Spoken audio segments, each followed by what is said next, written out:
자, 이제 시작해 보도록 할게요. 오늘은 무지영 무득, 이무소득고에 대한 거 살펴보도록 할게요.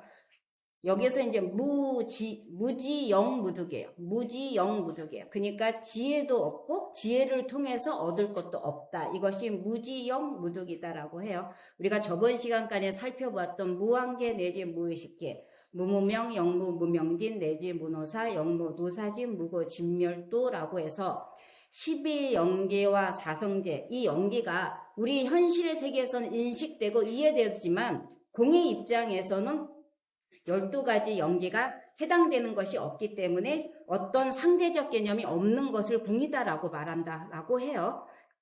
그래서 안일비설신이 색성량 미촉법은 계속 변화하기 때문에 고정된 실체가 없어요. 공의 입장에서는 없다라고 말할 수 있는 것이기 때문에 현실의 입장에서는 존재하지만 공의 입장에서는 상대적인 개념이 존재하지 않기 때문에 없다라고 한다라고 이해하시면 좀 더 쉬우실 거예요. 그래서 무지영 무득에서 말하고자 하는 건 반야신경은 일체 현상계에 나타나는 모든 존재를 모두 부정해요. 왜 부정하는 이유가 무엇이냐면 현상계를 조견했을 때 시조견이다라고 할 때 조견해 봤을 때 비추어 봤을 때 나타나는 진리는 사성제와 12영기 또한 부정한다라고 말을 하죠. 그래서 없다라고 하는 말이 이런 뜻이다라고 해요. 그래서 부정적인 논리로 공의 세계를 드러내기 위한 건 지혜로서 반야바라밀다의 체득해서 그 지혜를 의지해서 모든 보살이 고액을 건너기 위한 깨달음, 그 열반을 얻기 위함이다라고 해요. 그러니까 우리가 무엇을 얻는다라고 말한 거, 지혜다라는 게 있을까라고 생각하지만 공의 입장에서는 그것 또한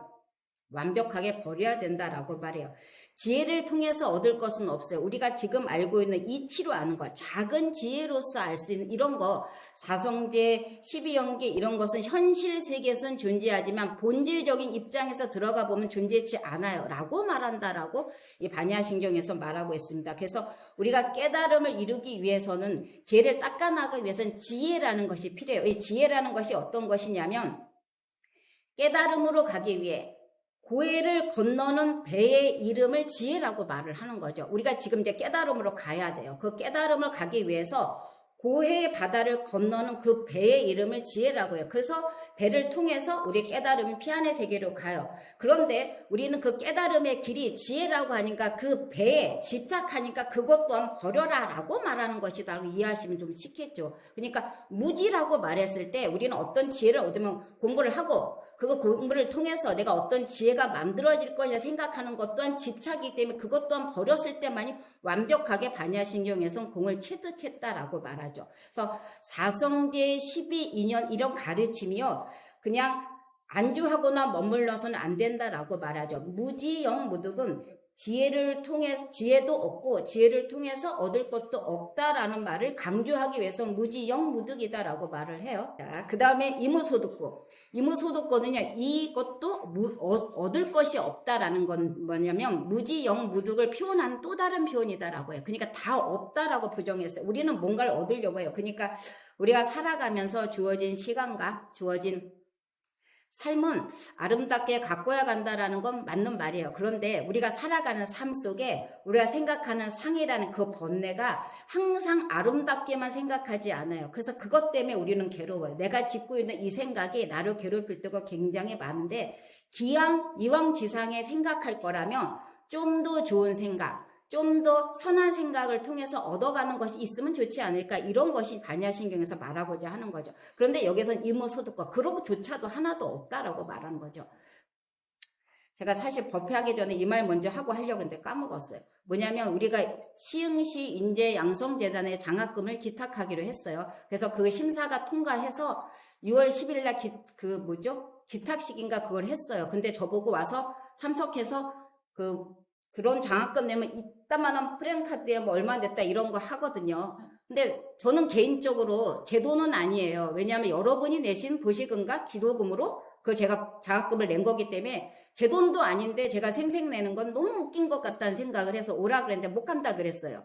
그랬더니 그분들은 그냥 우리 그 장학금에 쓰여져서 고맙다는 말씀을 하셨는데 제가 여러분께 꼭 드리고 싶은 말씀은 여러분이 내신 그 기도비가 굉장히 가치 있게 쓰여지고 있다. 그 가치 있는 것이 여러분이 앞에 나서진 않았지만 제가 대표로 그 앞에 가진 않았지만 우리 모든 약수함의 이름으로 이 시흥시의 발전을 위해서, 인재를 위해서 아주 미미하지만 조금이라도 보태고 있다라고 말씀드리고 싶어서 제가 여러분께 감사하다는 인사를 드리고 싶었습니다. 감사합니다.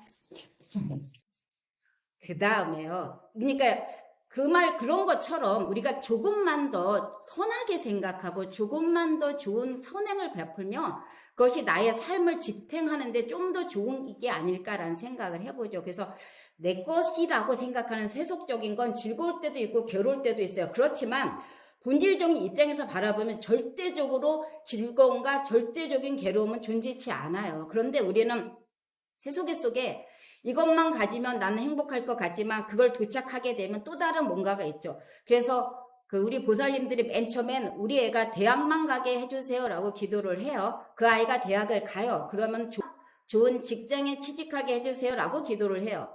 그리고 또 기도를 해주면 이번에는 좋은 직장에 들어가고 난 다음에 이렇게 기도해달라 그래요. 이번엔 좋은 배필을 만나게 해달라고 기도를 해달라 그래요. 그럼 또 배필을 만나요. 그러면 이번에는 좋은 자식을 얻게 해달라고 기도를 해달라 그래요. 그래서 아이를 얻으면 이번에는 좋은 유치원에 가게 해달라고 다시 기도를 해요.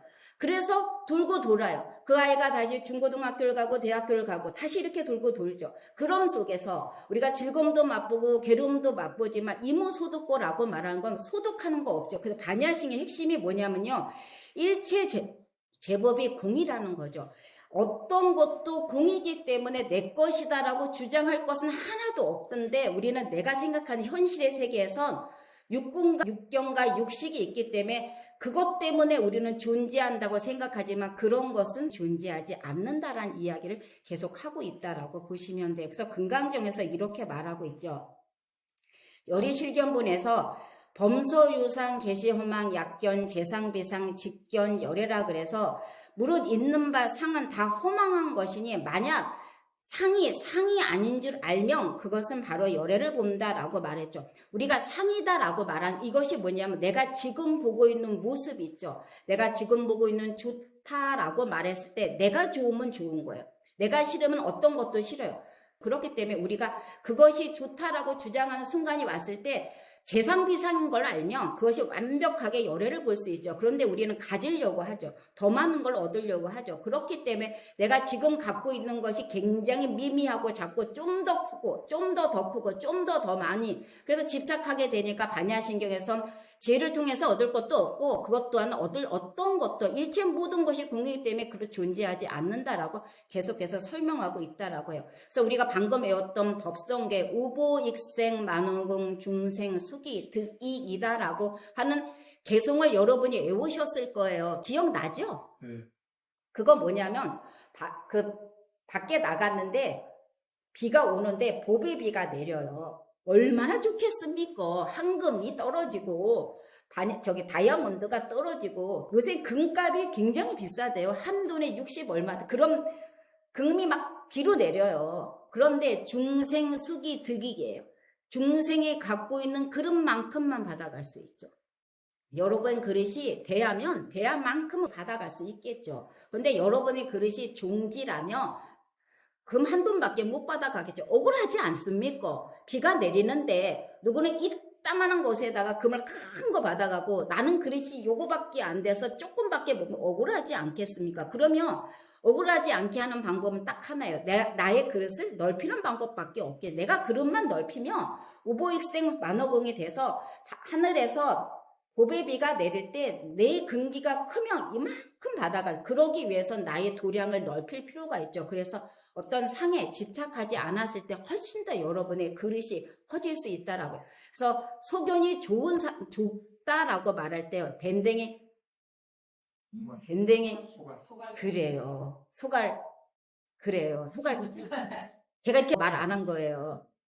근데 그렇지 않고 큰 도량처럼 넓게 쓰셔서 모든 이들에게 베풀고 또 베풀었으면 좋겠다는 생각을 해요. 저는 요새 드는 생각이 제 삶이 얼마 남지 않을 수도 있어요. 그래서 어떻게 하면 좀 더 해양을 잘할까 이런 생각을 해요. 제가 지금 있는 나이에 많은 사람들은 젊다라고 말하지만 나의 삶도 얼마 남지 않겠구나라는 생각을 해봤어요. 그러면 그 남지 않은 삶 동안에 나는 좀 더 많이 베풀어야겠구나. 나는 어떻게 해야 하는 것이 참답게 이 세상을 살아온 가치가 있을까라는 생각을 해봐서 올해부터는 좀 더 많이 베풀고 좀 더 많은 도량을 넓혀서 내가 죽는 그 순간에 웃음을 지을 수 있는 그런 사람이 되면 참 좋겠다는 생각을 요 근래는 해보거든요. 여기 계신 모든 분들도 무지영 무덕 이무 소득거가 돼서 지혜를 얻은 것도 없고 그 다음에 어떤 것도 가질 것이 없다라고 말하면 그런 마음을 가지고 그릇을 크게 끼우면 오보일생 만호궁에 대해서 여러분의 근기에 맞춰서 그릇을 채워지지 않을까라는 생각을 해봅니다. 제가 우화 하나를 하고 법문을 마치도록 하겠습니다. 어떤 그 왕이 길을 가다가 사냥을 가는데 가다가 이제 길을 잃었어요. 그래서 왕이 그 물에서 떨어졌어요. 그래서 저기 보니까 굉장히 잘 지은 석류 농장이 있어서 그곳에 들어갔어요. 근데 그 석류 농장의 주인이 굉장히 선량하게 생겼어요. 그래서 그 석류 농장주에게 이렇게 말해요. 제가 길을 헤매다가 목이 너무 말라서 물을 좀 얻어먹고 싶습니다. 라고 하니까 형색의 사냥꾼인 줄 알았어요. 왕인 줄 몰랐어요. 부탁을 하니까 이 농장주가 잠깐만 기다려라. 그래서 석류를 하나 따니까 석류즙이 금방 한 컵이 다해서 그래서 주니까 그 한 컵으로는 부족해요. 그래서 다시 부탁을 해요.